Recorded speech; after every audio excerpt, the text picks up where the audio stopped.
குழந்தைங்கள நாய் கடிச்சு கொதற வரைக்கும் பெட்ரோல் எங்க போனீங்க? அந்த அக்கம் பக்கத்துல இருக்கவங்க என்ன போனீங்க? எங்க 4 கால் இருக்க ஜீவன் ஒரு மாதிரி டிஃபரெண்ட் இருக்கனால நான் ஓடி வந்துருவாங்க. எவ்வளவு உள்ளுக்குள்ள இருந்தாலும் ஓடி வந்துரும். அக்கம் பக்கத்துல இருந்தவங்க என்ன பண்ணீங்க? அந்த குழந்தைய காப்பாத்தணும் யாருமே உங்களுக்கு தோணலையா? இதுக்கு உங்ககிட்ட ஆன்சர் இருந்துச்சுன்னா எல்லாருமே பார்த்தது ஒரு எடிட்டட் எபிசோட். இந்த மாதிரி ஒரு எபிசோட விஜய் டிவில போடுவாங்கன்னு நான் சத்தியமா எதிர்பார்க்கவே இல்லை. நான் ரொம்ப பிஸியா என்னுடைய வீட்டு திருமண விழாவில் இருந்தேன். விஜய் டிவில இருந்து எனக்கு கால் பண்ணி இந்த மாதிரி ஒரு ஷோ பண்றோம், நீங்க கெஸ்டா வாங்க, இந்த மாதிரி உங்க வீட்டுல இருக்க நாய் பத்தி பேசுங்க, as a dog lover வாங்க அப்படின்னு கூப்பிட்டாங்க. நான் சொன்னேன் ஆர்குமெண்டா தான், தயவு செய்து வரல, நான் ரொம்ப பிஸியான ஒரு விஷயத்துல இருக்கேன் அப்படின்னு. அதெல்லாம் இல்ல சார்.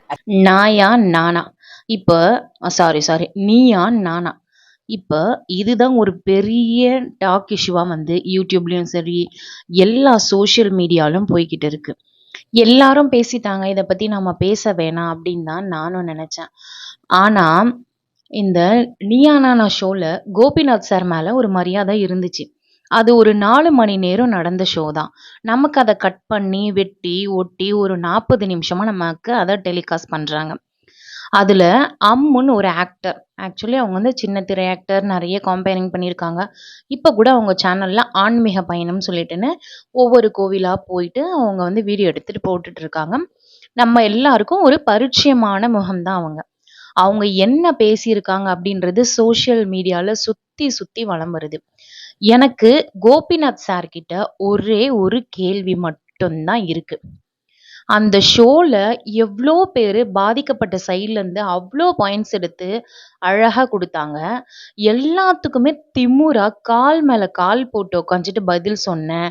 உடனே வந்து கால் மேல கால் போட்டு உட்காந்தா திமிரா அப்படின்னு கேட்காதீங்க. கால் மேல கால் போட்டு உட்கார்றது நம்மளோட கம்ஃபர்ட் ஜோன்னே வச்சுக்கோங்க. ஆனா நமக்கு ஆப்போசிட்ல இருக்கவங்க என்ன மனநிலைமையில இருக்காங்கன்னு பார்க்கணும். இப்போ நம்ம ஒரு இறந்தவங்க வீட்டுக்கு போறோம். அங்க ஒரு இறப்பு நடந்திருக்கு. அந்த இடத்துல போயிட்டு நம்ப அவங்களுக்கு துக்கம் விசாரிக்க போன இடத்துல நீங்க கால் மேல கால் போட்டு உட்காந்துட்டு அவங்க கிட்ட நீங்க துக்கம் விசாரிச்சீங்கன்னா அவங்களுக்கு அது எப்படி ஃபீல் ஆகும்? அது மாதிரி தான் இருந்துச்சு. ஆப்போசிட்ல உட்காந்துட்டு இருக்கவங்கலாம் நிறைய பேரு குழந்தைங்களை இழந்து பயத்துல நிறைய பேரு அவங்கவங்க உள்ளுணர்வ அந்த பயத்த வெளிக்காட்டிட்டு ஒவ்வொருத்தரும் ஒரு மனக்குமுறலோட உட்கார்ந்துட்டு இருக்காங்க. அவங்க முன்னாடி ரொம்ப தெனாவட்டா அவங்களோட பிஹேவியர நீங்க பார்த்திருந்தீங்கனாலே தெரிஞ்சிருக்கும். அவ்ளோ இரிட்டேட்டிங்கா இருந்தது. எனக்கு புரியல. உண்மையிலேயே இவங்க ஆன்மீகம், சாமி, கடவுள், இறைபக்தி அப்படின்றவங்க இப்படிதான் ஆப்போசிட்ல இருக்க ஒருத்தவங்க கஷ்டப்பட்டுட்டு இருக்காங்க. ஒரு உயிர இழந்திருக்காங்க. அந்த ஃபீலிங்ஸ்க்கு கொஞ்சம் கூட மதிப்பு, ஒரு எப்படி சொல்றதுன்னு தெரியல. உண்மையிலேயே மனித நேயம் இருக்கிறவங்க எப்படி இப்படி நடந்துக்க முடியும்? கடவுள் பக்தி இருக்கிறவங்க எப்படி இப்படி நடந்துக்க முடியும்? எனக்கு தெரியல. என்னோட கேள்வி கோபிநாத் சார் கிட்ட, இவங்க என்ன பேசுனாங்கன்னு வீடியோவோட எண்டுல நீங்க அவங்களுக்கு 10,000 வொர்த் உள்ள பிரைஸ குடுத்தீங்க. அந்த பிரைஸுக்கு வொர்த் ஆனவங்க நெறைய பேரு பாதிக்கப்பட்ட சைடுல அழகா பேசுனாங்க. அவங்களோட சிச்சுவேஷன்ஸும் சரி, அவங்க சைடு இருந்த இழப்பையும் சரி, அதுக்கு என்ன பண்ணணும்? எதனால இப்படிலாம் நடக்குதுன்றத தெளிவா பாயிண்ட் பை பாயிண்ட் பேசுனாங்க. அவங்களுக்கெல்லாம் குடுக்காம, இந்த மேடம் என்ன பேசி கிழிச்சிட்டாங்கன்னு இவங்களுக்கு நீங்க ரூ. 10,000 குடுத்தீங்க. ஏன்னா, இவங்க ஒரு விஜய் டிவி ப்ராடக்ட். அதனால குடுத்தீங்களா? இல்ல இவங்க ஒரு ஃபேமஸான ஆளு. அதனால குடுத்தீங்களா? எனக்கு தெரியல. நீங்க நெறைய கேள்வி கேட்டீங்க. ஒருத்தவங்கள ரொம்ப ரொம்ப கோவப்பட்டு நீங்க திட்டுனீங்க. நான் வந்து நீங்க சொன்ன அந்த வார்த்தைய ஆமோதிக்கிறேன்னும் சொன்னீங்க. படவா கோபி அவர் சொன்ன விஷயத்தையும் நீங்க ரொம்ப ரொம்ப எதார்த்தமா, ரொம்ப நக்கலாவே திருப்பி கேள்வி கேட்டீங்க. ஆனா, இதே ஃபோர்ஸும், இதே கோவமும் ஏன் நீங்க அம்மு சைடு திருப்பவே இல்ல? அம்முவ பார்த்து நீங்க ஏன் இதே ஹார்ஷா, இதே கோவத்தோட ஏன் நீங்க ஒரு சர்க்காஸ்டிக்கா கூட அவங்க கிட்ட அணுகவே இல்ல? என் கேள்வி அதுதான். எதுக்காக அவங்களுக்கு பிரைஸ் குடுத்தீங்க? அது ஒண்ணு. அண்டு இந்த அம்மு மேடம் இருக்காங்க இல்லையா? அவங்க எனக்கு அவங்க கிட்ட நெறைய கேள்வி இருக்கு. உண்மையிலே இவங்கலாம் மனுஷங்க தானான்னே எனக்கு தெரியல. 5 அறிவு படைச்ச மிருகத்துக்கிட்ட அவ்ளோ அன்ப காட்டுறீங்க. நாங்க டாக் லவ்வர்ஸு, அனிமல் லவ்வர்ஸ்ன்னு அவ்ளோ அழகா சொல்ல தெரியுதுல்ல உங்களுக்கு. 10 மாசம் சுமந்து பெத்து அது வெளியில வந்து ஒவ்வொரு நொடியும் அதோட மழலை சிறப்பையும் மழலையான கொஞ்சல்களையும் அதோட அழகு நடையும் அழகழகா அதுக்கு ட்ரெஸ் போட்டு அழகு பார்த்த அந்த பெற்றோர்கள் அந்த குழந்தைய இழந்துட்டு தவிக்கிறாங்க. 6 வயசு குழந்தைய ஒரு நாய் குறுக்க வந்ததுனால ஆட்டோவை திருப்பும்போது ஒரு தந்தையோட கண் முன்னாடியே 6 வயசு குழந்தைய இழந்திருக்காரு. அவருக்கு உங்களோட ஆறுதல் என்னவா இருக்கு? நீங்க என்ன சொல்றீங்க? நாங்க ரொம்ப இதுக்கு வந்து மனக்கவலையா தான் இருக்கு. நாங்க இதுக்கெல்லாம் ரொம்ப தான் ஃபீல் பண்றோம். ஆனா, அதுக்காக நீங்க எப்படி இப்படி சொல்றீங்க? அப்படின்னு கேட்குறீங்க. வேற எதுக்காக மேடம் நாங்க இத சொல்லணும்?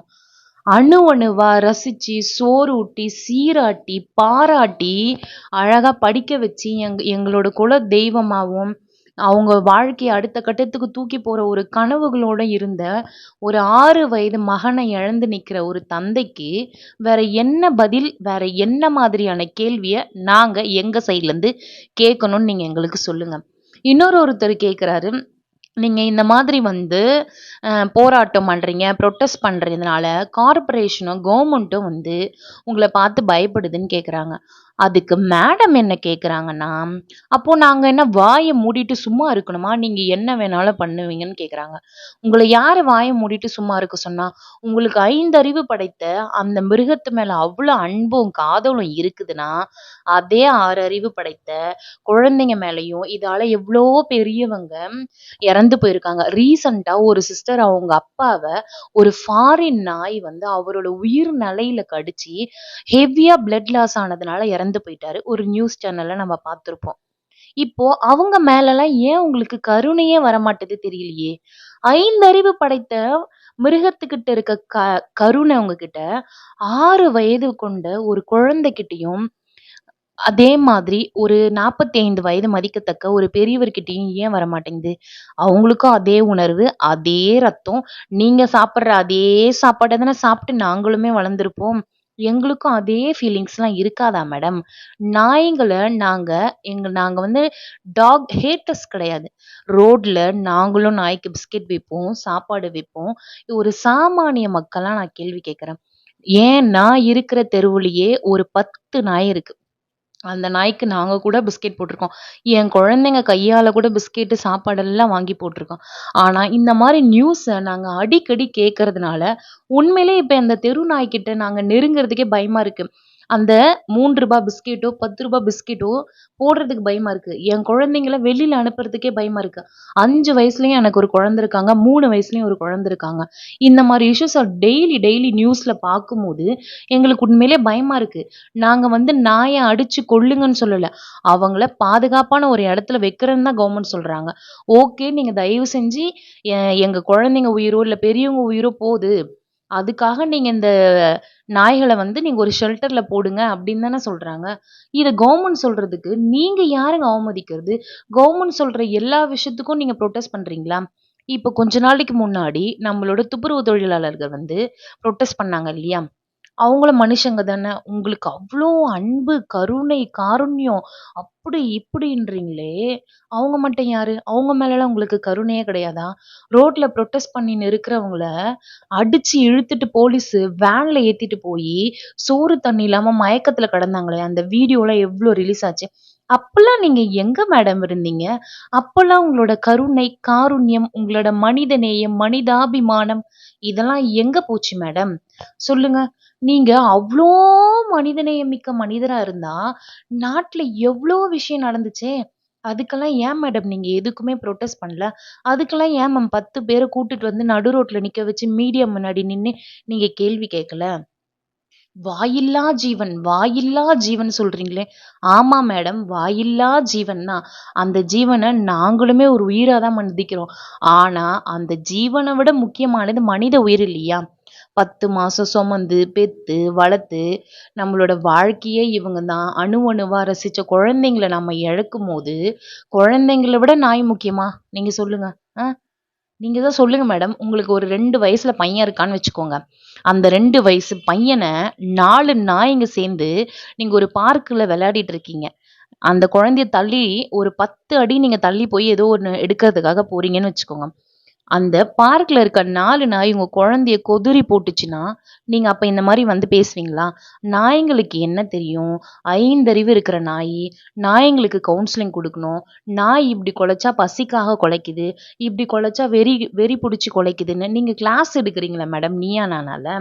அதே மாதிரி, அதே உங்க குழந்தைக்கோ, உங்க அம்மாக்கோ, உங்க அப்பாக்கோ யாருக்காவது நடந்தா, நீங்க போய் கவுன்சிலிங் எடுத்துப்பீங்களா? இல்ல கடிச்ச அந்த நாய்க்கு கவுன்சிலிங் நீங்க கூட்டிட்டு போவீங்களா? இல்ல உங்க பிள்ளையோ, இல்ல உங்க அம்மா, அப்பா உயிர காப்பாத்துவீங்களா? அதுக்கான பதில சொல்லுங்க. இப்போ ரிப்ளை வீடியோ வேற போட்டிருக்கீங்க. நாங்க 4 மணி நேரத்துல வேற ஏதேதோ பேசினோம். அதெல்லாம் கட் பண்ணி, வெட்டி, ஒட்டி தேவையில்லாததெல்லாம் போட்டுட்டாங்கன்னு சொன்னீங்க. Okay madam. இப்ப வீடியோ போட்டிருக்கீங்கல்ல, அந்த வீடியோல சொல்ல வேண்டியது தானே, இந்தந்த பாயிண்ட் எல்லாம் நாங்க சொன்னோம். அந்த பாயிண்ட் எல்லாம் அவங்க போடவே இல்ல. ஸோ நான் இப்ப அந்த பாயிண்ட்ட சொல்றேன்னு சொல்லிட்டு, இப்ப போட்டிருக்கீங்களா மேடம்? ஒரு 2 நிமிஷம் வீடியோவோ சம்திங் ஏதோ ஒண்ணு. அந்த வீடியோல நீங்க சொல்லியிருக்கலாம்ல, இந்த பாயிண்ட்ட தான் நாங்க சொல்ல வந்தோம். இதெல்லாம் தான் நாங்க சொல்ல வந்தோம். அத அவங்க கட் பண்ணிட்டாங்கன்னு. அப்படி சொல்லியிருந்தா கூட நாங்க உங்க மேல வந்து ஓகே பரவால்ல நல்லது தான் ஏதோ பேசியிருக்காங்க போல. அதுக்காக தான் பிரைஸ் குடுத்துருக்காங்கன்னு ஒரு ஏதோ ஒரு மூலையிலயாச்சும் நாங்க ஒரு மன ஆறுதல் அடைஞ்சிருப்போம்ல மேம். ஏன் சொல்லவே இல்ல? அந்த இடத்துல தான் சொல்லல. நீங்க வந்து கட் பண்ணிட்டாங்கன்னீங்க. இப்போ உங்க கையில இருக்க உங்களோட ஓன் மொபைல், உங்க வீடோ ஏதோ ஒண்ணு பேக்கிரவுண்டு அதுல தானே பேசுறீங்க. நீங்க தானே வீடியோ எடுக்குறீங்க. அதுலயே நீங்க சொல்லியிருக்கலாம்ல. ஏன் சொல்லல? அவ்ளோ திமிரா நீங்க ஒரு கேள்வி கேட்கிறீங்க. குழந்தைங்கள நாய் கடிக்கும்போது பேரண்ட் எங்க போயிருந்தாங்கன்னு கேட்கிறீங்க. ஓகே. மேடம் நீங்க கார்ல பறப்பீங்க, டூ வீலர்ல போவீங்க. உங்க கால் தரையிலேயே படாது மேடம். ஆனா, ஒரு சாமானிய மக்கள் தினம் தினம் நடந்து போறவங்களோ, சைக்கிள்ல போறவங்களோ, ஏன் பைக்ல போறவங்க கூட நாங்க எங்க தெரு தானே, நம்ப தெரு தானே அப்படின்னு சொல்லிட்டு நம்பி ஒரு 10 அடி தூரத்துல இருக்க ஒரு கடைக்கு அனுப்புவாங்க. நாங்க அந்த மாரியான சூழ்நிலையில வளர்ந்தவங்க தாங்க. ஒரு பால் பாக்கெட் வாங்கி வரதுக்கும், ஒரு காஃபி தூள் வாங்கிட்டு வரதுக்கும் அனுப்புவாங்க. அப்போ அந்த தெரு நாய் ஒரு 5, 6 வயசு இல்ல ஒரு 10 வயசு குழந்தைய கடிச்சு கொதறும்னு அந்த தாய்க்கு முன்னாடியே தெரியுமா? சொல்லுங்க. இல்ல அந்த நாய்க்கு ரேபிஸ் இருக்குதுன்றது தான் அந்த தாய்க்கு தெரியுமா? நீங்க தான் சொல்றீங்கல்ல மேம், ஐடென்டிஃபை பண்ணணும். இந்த நாயெல்லாம் இப்படிதான்னு சொல்லிட்டு புரிஞ்சுக்கணும். ரோட்ல 10 நாய் இருக்கு மேம். அந்த 10 நாய நீங்க பார்த்தா அந்த நாய்க்கு ரேபிஸ் இருக்குன்னு உங்களுக்கு கண்டுபிடிக்க தெரியுமா? நீங்க தான் டாக் லவர், அனிமல் லவர்ல இல்லைங்களா மேம்? நீங்க அப்படியே குழந்தை மாரி பார்க்குறீங்கல்ல. உங்க குழந்தைக்கு என்ன நோய் இருக்கு? உங்க குழந்தைக்கு என்ன பிரச்சனை இருக்குன்னு உங்களால பார்த்தாலே கண்டுபிடிக்க முடியுமா மேம்? எங்களுக்கு இதுக்கான பதிலெல்லாம் சொல்லுங்க. ஒரு சாமான்யனா நாங்க ரோட்ல நடந்து போகும்போது, நம்ப தெரு தானே நம்பி விடுறம்போது, நீங்க எப்படி குழந்தைய என்ன பண்றீங்கன்னு கேட்கிறீங்க. அவங்க வேலையா இருந்திருப்பாங்க மேடம். அவங்க வீட்ல அத விட முக்கியமான வேலையா இருந்திருக்கலாம். உங்கள மாரியா மேடம் எல்லாருமே? சொல்லுங்க. உங்களுக்கு என்ன இருக்கு? உங்க குழந்தைங்க கீழயே நடக்காது. நீங்க அழகா ஒரு பஸ் வச்சு அனுப்புவீங்க, ஆட்டோ வச்சு அனுப்புவீங்க, இல்ல கார் வச்சு அனுப்புவீங்க. இந்த மாதிரி தினம் தினம் வேலைக்கு போறவங்க, அவங்களோட கூலி தினக்கூலியில இருக்கிறவங்க, மாச சம்பளத்துல இருக்கிறவங்க, அவங்க குழந்தைங்க ஸ்கூலுக்கு 1 கிலோமீட்டர்னா கூட நடந்து தான் மேடம் போவாங்க. எங்க ஏரியால நாங்க இருக்க தெருவுல கவர்மெண்ட் ஸ்கூலுக்கு பசங்க நடந்து தான் மேம் வருவாங்க. வர வழியெல்லாம் ஒரு 10, 15 நாய் இருக்கு.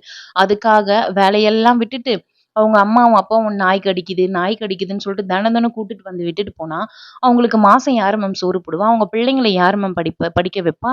அவங்க குடும்பத்துக்கு யாரு மேம் எல்லா வேலையும் செய்வா? அவங்களோட அன்றாட பொழப்புக்கு யாரு மேம் பணம் குடுப்பா? நீங்க குடுப்பீங்களா? நீங்க சொல்லுங்க மேம். அப்புறம் என்ன சொல்லியிருந்தீங்க? அ கவர்மெண்ட் தான் வந்து நாய் கடிச்சுட்டா பொறுப்பேத்துக்கணும்னு சொல்றீங்க. ஆனா, எது உங்க நாயின் எங்க நாய், எங்க நாய்ன்னு கேட்கிறீங்களே, எது உங்க நாயின்னு கோபிநாத் கேட்டிருந்தாரு. நீங்க வளர்க்குற நாய், உங்க தெருவுல இருக்க நாய்ன்னு நீங்க சொல்லியிருந்தீங்க. அதுக்கும் அவர் பதில்ல அதே கேள்வி கேட்டிருந்தாரு. நீங்க வளர்க்குற நாய், உங்க தெருவுல இருக்க நாய் வேற ஒருத்தர கடிச்சுட்டான். அதுக்கு நீங்க ரெஸ்பான்சிபிள் எடுத்துப்பீங்களான்னு கேட்டதுக்கு, "அத எப்படி நாங்க எடுத்துக்க முடியும்? கவர்மெண்ட் தான் எடுத்துக்க முடியும்ன்னு" சொல்லுவீங்க. நீங்க உங்க தெருவுல இருக்க நாய்க்கு சோறு போட்டுருவீங்க, பிஸ்கெட் போட்டுருவீங்க. இல்ல உங்க வீட்டு நாய்க்கே கூட நீங்க எல்லாம் போட்டு வளர்க்குறீங்க. உங்க வீட்டு நாயே நீங்க வளர்க்குறீங்கல்ல, ஒரு 4 நாய்க்கு அம்மான்றீங்க இல்லையா? அந்த 4 நாயே நீங்க வரும்போது அபார்ட்மெண்ட்லேருந்து கீழ இருக்கும்போதே ஏதோ ஒரு குழந்தைய கடிச்சிருச்சு, பெரியவங்கள கடிச்சிருச்சுன்னா, அந்த பெரியவங்களுக்கும், அந்த குழந்தைக்கும் அந்த வேக்சின் போடுறதுலேருந்து, மெடிசன் செலவுலேருந்து எல்லாமே நீங்க ஏத்துப்பீங்களா மேடம்? ஒரு 75 நாளும் ஒரு 6 டோஸ் போடணும்னு சொல்றாங்க. அந்த 6 டோஸுக்கான பணமும், அந்த குழந்தைக்கு ஆகுற மொத்த மெடிக்கல் செலவும் நீங்க அக்செப்ட் பண்ணிப்பீங்களா? அதுக்கு நீங்க ரெஸ்பான்சிபிள் எடுத்துப்பீங்களா மேடம்? சொல்லுங்க. நீங்க வளர்க்குற நாய்க்கே உங்களால ரெஸ்பான்சிபிள் எடுத்துக்க முடியலன்னா, நீங்கலாம் என்ன மேடம் டாக் லவர்ஸ்? நீங்கலாம் முதல்ல எதுக்காக நாய் வளர்க்குறீங்க? சொல்லுங்க. எதுக்காக மேடம் நாய் வளர்க்குறீங்க? அ இதுல நம்ம படவா கோபி சார் வேற இன்னும் அழகா அருமையா சொன்னாரு. அவரையும் கோபிநாத் சார் நல்லா தான் கேள்வி கேட்டாரு. நீங்க ஏன் சார் 11 மணிக்கு நீங்க இந்த மாரி வரீங்கன்னு கேள்வி கேட்குறீங்க. நடுராத்திரியில 11 மணிக்கு நீங்க ஏன் வரீங்கன்னு கேள்வி கேட்குறீங்க. சார் உங்ககிட்ட கார் இருக்கு சார். எமர்ஜென்சிக்கு ஏதாவது ஆச்சுன்னா நீங்க கார்ல கூட்டு போயிடுவீங்க சார். நாங்க எங்கள மாரி நடுத்தர குடும்பம் சைக்கிள்லயோ, இல்ல பைக்லயோ, இல்ல நடந்து தான் சார் ஏதாவது ஒரு எமர்ஜென்சினா, பக்கத்து தெருவுல தான் அந்த மெடிக்கல் ஷாப் இருக்குன்னா, நாங்க நடந்து ஓடி தான் சார் முடியும். அப்ப அந்த இடத்துல நாய் இருக்கு, நாய் தொரத்தும்னு நெனச்சா சார் நாங்க ஓட முடியும்? அந்த இடத்துல நாய் இருக்குன்றதுக்காக, நான் எங்க வீட்ல இருக்க ஒரு உயிர பறி குடுக்க முடியுமா? அந்த 11 மணி ராத்திரிக்கு? சொல்லுங்க. நீங்க எப்படி அங்க வரீங்க? உண்மையிலே உங்களுக்கெல்லாம் அறிவு இருக்கா சார்? உண்மையிலே நீங்கலாம் படிச்சு தான் இத்தன வருஷமா இந்த ஃபீல்டுல இருக்கீங்களா? எவ்ளோ பலதரப்பட்ட மக்கள் கூட நீங்க பழகியிருப்பீங்க இல்லையா? ஒவ்வொரு மனிதர் கூடயும் பழகும்போது, ஒவ்வொருத்தர்கிட்ட இருந்தும் நம்ம ஒரு அனுபவத்த வாங்குவோம் இல்லையா? இதுதான் உங்களோட அனுபவமா சார்? இதுதான் உங்களோட அறிவா சார்? ம். ஐந்தறிவு மிருகத்துக்கு சொல்றதுக்கு சொல்றதுக்கு எதுவும் இல்ல சார். நீங்க ஏன் 11 மணிக்கு எங்க தெருவுக்கு வரீங்கன்னு கேட்கிறீங்களே!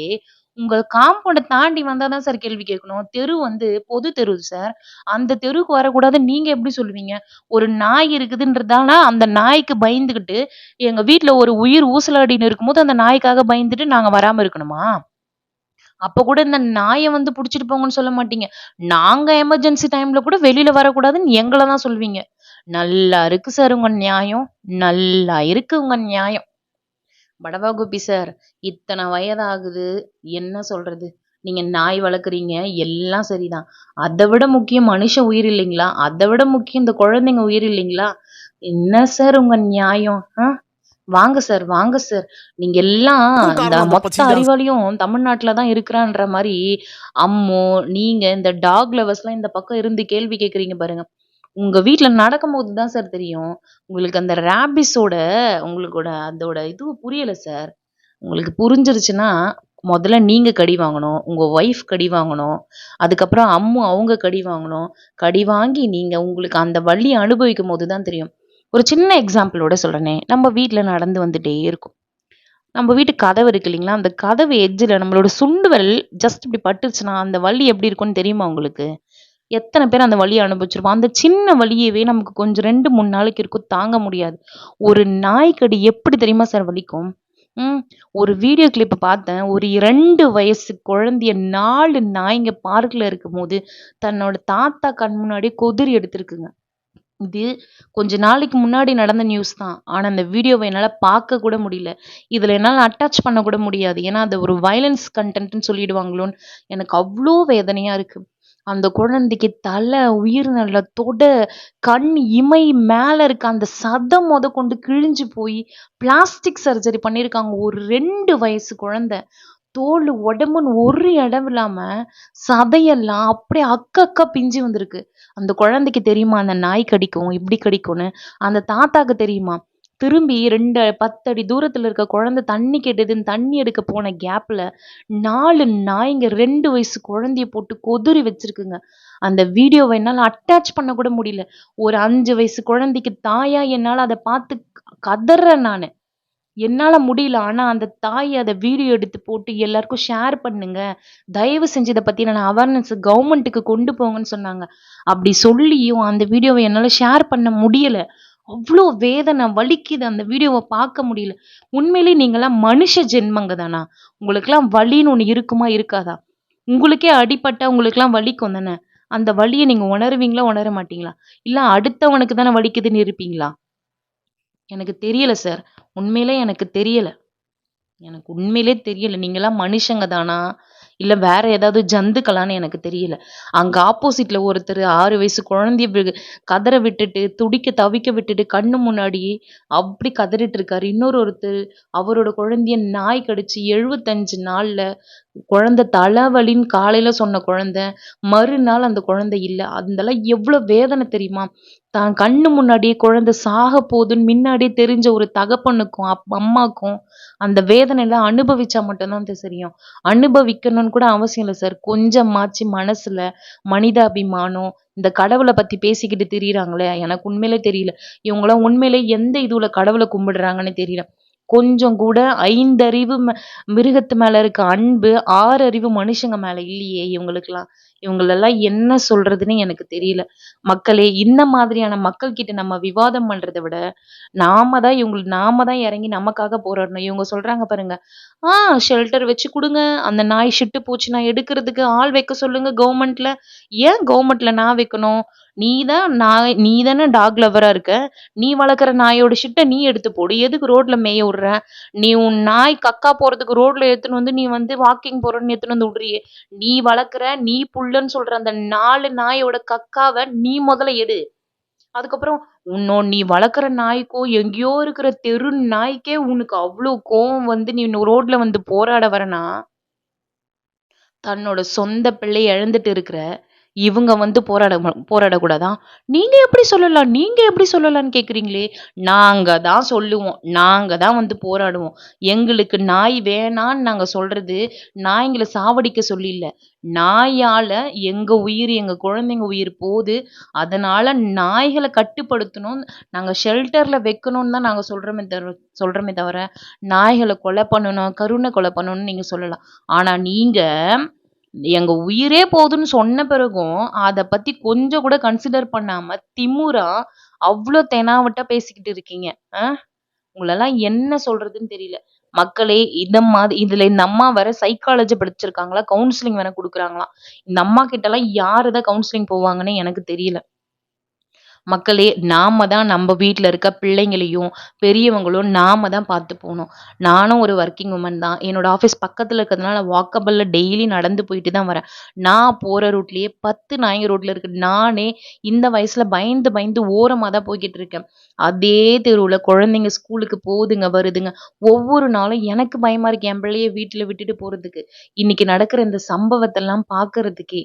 என்னால அத வந்து தாங்கிக்க முடியல. எங்கேயோ ஏதோ ஒரு குழந்தைக்கு, ஏதோ ஒரு அப்பாக்கோ, ஏதோ ஒரு அம்மாக்கோ இந்த நாய் கடினால ராபிஸ் வந்து இறந்துட்டாங்க. இப்படி கடிச்சு வச்சிருக்குன்னு கேட்கும்போதே நமக்கு பதறுதே. இவங்களெல்லாம் எதுல செஞ்சிருப்பாங்கன்னே எனக்கு தெரியல. இவங்களும் நம்மள மாரி இருக்க ரத்தமும், சதையும் ஓடுற வந்து மனுஷங்க தானே. ஆனா இந்த மாரி மனிதர்கள் கூட இருக்கிறாங்க பார்த்தீங்களா? நாம தான் மக்களே நம்மள பார்த்துக்கணும். இந்த மாரியான ஆளுங்க கிட்டலாம் நம்ம வந்து என்ன சொல்றதுன்னு தெரியல. ஓகே மக்களே, நம்ம குழந்தைங்கள நாம தான் பத்திரமா பார்த்துக்கணும். ஸ்கூலுக்கு போம்போதும் சரி, வெளியில வரும்போதும் சரி, நாம தான் நம்ம பிள்ளைங்கள பார்த்துக்கணும். இந்த இ இப்ப நான் வந்து சொன்னது வந்து மிடில் கிளாஸ்க்கோ, இல்ல வந்து அத விட லோயர்ல இருக்கவங்களுக்கோ கிடையாது. எல்லாருக்குமே சொல்றேன். பணக்காரங்களா இருந்தாலும், ஏதாவது ஒரு சிச்சுவேஷன்ல அவங்க வீட்ல நாய் கடிச்சாலும் இதே நெலைம தான். ஏழையா இருக்கிற குழந்தைக்கு நாய் கடிச்சாலும் இதே நெலைம தான். So dog lovers, animal lovers, நாங்க யாரும் டாக் ஹேட்டர்ஸோ, அனிமல் ஹேட்டர்ஸோ கிடையவே கிடையாது. இந்த ஒரு ஒரு மிருகத்தால நமக்கு பாதிப்பு வருதுன்னா, அந்த மிருகத்துக்கிட்ட இருந்து நம்மள பாதுகாக்கிறதுக்காக, அந்த மிருகத்த நம்ம தடை செய்யணும் அப்படின்றது தான் இன்னைக்கு நம்மளோட நோக்கமா இருக்கு. சுப்ரீம் கோர்ட்டும் அதுதான் சொல்லுது. தனியா ஷெல்டர் வச்சு குடுக்குறோம். நாங்க வந்து இந்த மாரி ஒரு உயிர் போது 5 அறிவ விட 6 அறிவு மிக்க நம்ம மனுஷங்க உயிர் முக்கியம் அப்படின்ட்டு தானே சொல்லுது. ஒரு காலத்துல நெறைய உயிரினம் இருந்துச்சு. அதெல்லாம் இப்ப இருக்கா? கிடையவே கிடையாது. அ நீங்க வந்து சொல்றீங்கல்ல, உங்களுக்கு மனிதாபிமானம் இல்ல. 5 அறிவு மிருகம்ன்றீங்கல்ல. அதே 5 அறிவு மிருகம் நெறைய இருக்கு. அது மேலலாம் ஏன் உங்க கருணையும், உங்களோட காருண்யமும், கரிசனமும், உங்களோட மனிதாபிமானமும், மனிதநேயமும் காட்டவே மாட்டேங்கிறீங்க? உங்களோட வண்டியில ஒரு எலி செத்து போய் ரூ. 10,000 செலவு பண்ணதுக்கு, அத வேற அந்த ஷோல பெருமையா சொல்றீங்க. ரூ. 10,000 செலவு பண்ணேன்னு சொல்லி எனக்கு ரொம்ப கஷ்டமா போச்சு. ஏம்மா உனக்கெல்லாம் அறிவு இருக்காம்மா? சொல்லுமா. ஒரு குழந்தை செத்து போச்சுன்னு சொல்றாங்க. உனக்கு 10,000 பெருசாம்மா? என்னம்மா நீலாம்? உண்மையிலே எனக்கு தெரியலம்மா. மக்களே, உஷாரா இருங்க. தயவு செஞ்சு நாய்ங்க கிட்ட இருந்து நம்மளையும், நம்ம வீட்டு மக்களையும், குழந்தைங்களையும் நாம தான் பாதுகாக்கணும். இந்த நாய் விஷயத்துக்காக இதுக்கப்புறமா ஏதாவது போராட்டம் நடந்துச்சுன்னா, மக்களாகிய நாம தான் இவங்களுக்கெல்லாம் சப்போர்ட் பண்ணணும். ஸோ நம்ம வந்து நாய்ங்களுக்கு எதிரியோ கிடையாது. இல்ல நம்ம வந்து டாக் வந்து ஹேட்டர்ஸோ அனிமல் ஹேட்டர்ஸோ கிடையாது. நம்ம உயிரையும் நம்ம பிள்ளைங்க உயிரை காப்பாற்றிக்கிறதுக்காக நாய்களை நம்ம வந்து ஒரு பாதுகாப்பான இடத்துல விட சொல்லி தான் நம்ம கேட்குறோம். கவர்மெண்ட் அதை செய்யும்.